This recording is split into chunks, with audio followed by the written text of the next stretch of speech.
नमस्कार, आप देख रहे हैं न्यूज 24 मध्य प्रदेश छत्तीसगढ़ और मैं हूं आपके साथ पवन पांडे। बड़ी खबर के साथ बुलेटिन का आगाज करते हैं। भोपाल से बड़ी खबर सामने आ रही है, जहां एक ज्वेलर के घर पर 1 करोड़ रुपए की लूट हुई है।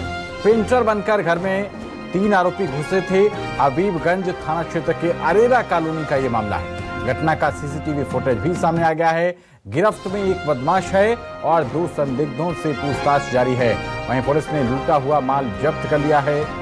बड़ी खबर इस वक्त की, भोपाल में ज्वेलर के घर से 1 करोड़ रुपए की लूट की गई है। पेंटर बनकर 3 आरोपी घर में घुसे थे और इस वारदात का सीसीटीवी फुटेज भी सामने आ गया है।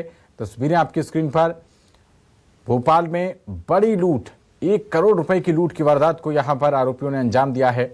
1 आरोपी की गिरफ्तारी कर ली गई है। 2 संदिग्धों से पूछताछ लगातार जारी है और वहीं पुलिस ने लूटा हुआ माल जब्त कर लिया है।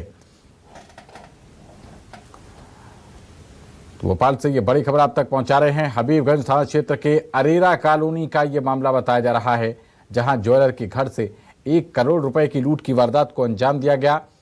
3 बदमाश यहां पर पेंटर बनकर घर में घुसे और उसके बाद 1 करोड़ रुपए की लूट की वारदात को अंजाम दे डाला। घटना का सीसीटीवी फुटेज भी सामने आ गया है। हबीबगंज थाना क्षेत्र के अरेरा कॉलोनी का ये मामला बताया जा रहा है। 1 बदमाश गिरफ्त में है और 2 से पूछताछ की जा रही है। खबर पर ज्यादा जानकारी के साथ हमारे संवाददाता शब्बीर अहमद जुड़ रहे हैं। शब्बीर, 1 करोड़ रुपए की लूट की गई है, 1 बदमाश गिरफ्त में है और 2 की तलाश जारी है, और क्या कुछ अपडेट? देखिए, इस पूरे मामले की बात की जाए पवन, तो भोपाल शहर का पॉश इलाका है अरेरा कॉलोनी, और शाम को 7 बजे, यानी ये कह सकते हैं कि जब सबसे ज्यादा व्यस्तम और बाजार और आवाजाही रहती है, उस वक्त ये वारदात को अंजाम दे दिया जाता है और पूरे इलाके में सनसनी फैल जाती है। आला अधिकारियों को जानकारी मिलती है, उसके बाद वहां पर तमाम पुलिस के आला अधिकारी पहुंचते हैं, डॉग स्क्वाड पहुंचते हैं और इन सब के बीच एक जो है आरोपी को उसी वक्त गिरफ्तार कर लिया जाता है। पूरे मामले के हम बताने की कोशिश करते हैं।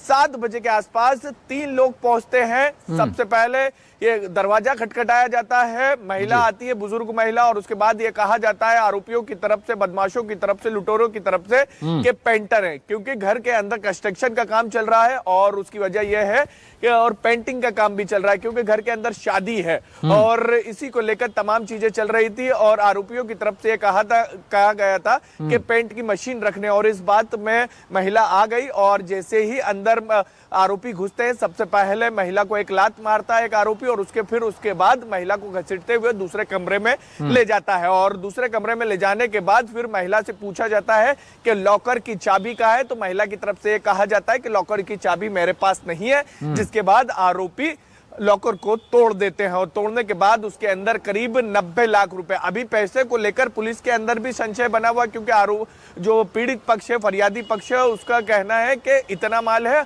और पुलिस को कुछ और चीजें निकलकर सामने, तो उसको लेकर अभी भी सस्पेंस बरकरार है। लेकिन पैसे लेके जैसे ही वहां से फरार होते हैं तो जो पीड़ित महिला है जिससे मारपीट की गई है और उसके बाद उसके जो गले पे चाकू अड़ाकर ये पूरी वारदात को अंजाम दिया, जैसे ही आरोपी घर के बाहर तरफ से भागते हैं तो फिर वो चिल्लाने की शुरुआत कर देती है। और इसी के बाद पवन, फिर आसपास के लोग वहां पर एक्टिव होते हैं, चौकीदार एक्टिव होता है और इस आपाधापी में, इस भगदड़ के अंदर एक आरोपी को गिरफ्तार कर लिया जाता है। और जिस आरोपी को गिरफ्तार किया गया है पवन, ये काफी देखने वाली बात है। बताया जा रहा है कि जिस घर पर चोरी की गई है, लूट की गई है, वहीं पर ही पास में कुछ दूरी पर उसकी पान की दुकान है। यानी इससे ये साफ हो रहा है पवन के पहले रेकी की गई और ज्वेलर्स के बारे में आरोपी पूरी जानकारी जानते थे कि उसके पास इतना पैसा है, क्योंकि जो चीजें निकलकर सामने आई है कि ज्वेलर्स की जो दुकान है वो न्यू मार्केट में है और आरोपी को ये पता था कि घर के अंदर सोना भी रखा हुआ है और ये भी जानकारी थी कि कुछ दिन पहले उसकी तरह जो ज्वेलर्स है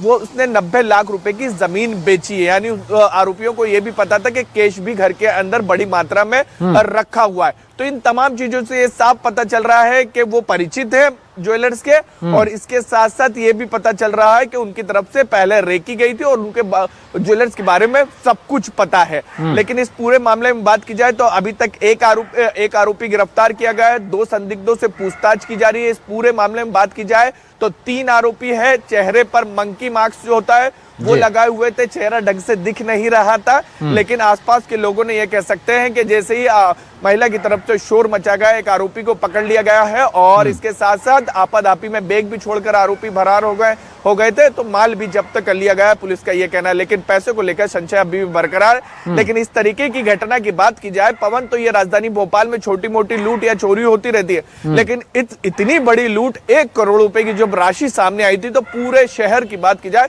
तो शहर में सनसनी फैल गई थी, क्योंकि पुलिस की तरफ से दावा किया जाता है राजधानी भोपाल में कि अपराध या भोपाल में नहीं होगा। एक तरफ बाजार बंद करवाया जाता है, लेकिन पुराने शहर में बाजार बंद होता है और नए शहर में इतनी बड़ी लूट हो जाती है। शबीर, जिस तरीके की डिटेल आपने दी है इसके मुताबिक ये आरोपी प्रोफेशनल्स लग रहे हैं और इनका एक पूरा सिंडिकेट, एक गैंग होगा, क्योंकि जमीन की बिक्री का पैसा कहाँ रखा हुआ है, किसी घर आने जाने वाले जो बहुत अंदरूनी व्यक्ति है उसकी इसमें संलिप्तता भी हो सकती है। 2 संदिग्धों से जिनसे पूछताछ की जा रही है, क्या वो जिनके घर पे लूट हुई है उनके कोई सगे संबंधी हैं, इस बारे में कोई जानकारी?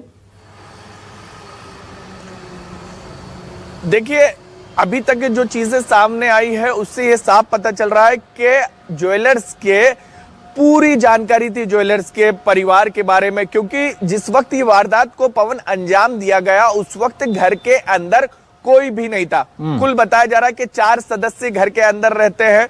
दोनों के दोनों बच्चे जो हैं वो बाजार खरीदी करने के लिए गए थे। पति जो है वो ज्वेलर्स की दुकान पर था। घर के अंदर सिर्फ महिला थी। इससे ये साफ पता चल रहा है कि पहले रेकी की गई, और इसके साथ साथ जिस तरीके से आपका जो सवाल था, क्या परिचित है, तो परिचित तो है, करीबी भी है, क्योंकि जो अब तक के इस पूरे मामले की बात की जाए तो पान की दुकान वाला दिख रहा है, जो जहां पर फरियादी का घर है, ज्वेलर्स का घर है, उसकी ही कुछ दूरी पर है। लेकिन सवाल सबसे बड़ा यह है कि उसको जानकारी कैसे मिली कि ज्वेलर्स ने 90 लाख की जमीन बेची है और उसके घर में इतना सोना रखा हुआ है। सोने का तो चलिए बात मान सकते हैं पवन, उसकी वजह यह है कि शादी होनी थी घर के अंदर, लेकिन 90 लाख रुपए कैश रखे ये किसी करीबी ने ही बताया होगा या फिर ज्वेलर्स की तरफ से बातों बातों में किसी को बताया होगा और वो सूचना पान की दुकान वाले के पास पहुंची, या फिर ज्वेलर्स पान की दुकान के पास जाता होगा। ये तमाम चीजें, इसी को लेकर अभी पुलिस पूछताछ और तफ्तीश कर रही है। एक आरोपी जो गिरफ्तार किया गया है, 2 संदिग्धों से पूछताछ की जा रही है, लेकिन अभी तक ये चीजें साफ होती नजर आ रही कि ज्वेलर्स से परिचित हैं आरोपी और उसी के बाद वारदात को अंजाम दिया गया है। ठीक है शबीर, बने रहिए आप हमारे साथ, आगे भी आपसे अपडेट लेंगे। और ये फुल स्क्रीन तस्वीरें एक बार फिर से आपको दिखाते हैं। यहां पर आप साफ तौर पर देख सकते हैं कि पेंटर बनकर 3 आरोपी घुसते हैं। बताया जाता है कि उस वक्त घर में सिर्फ एक वृद्ध महिला थी, उनसे चाबी मांगते हैं। पेंट की मशीन रखने के बहाने ये लोग अंदर एंटर करते हैं। बड़ी वारदात, करीब 90 लाख रुपए का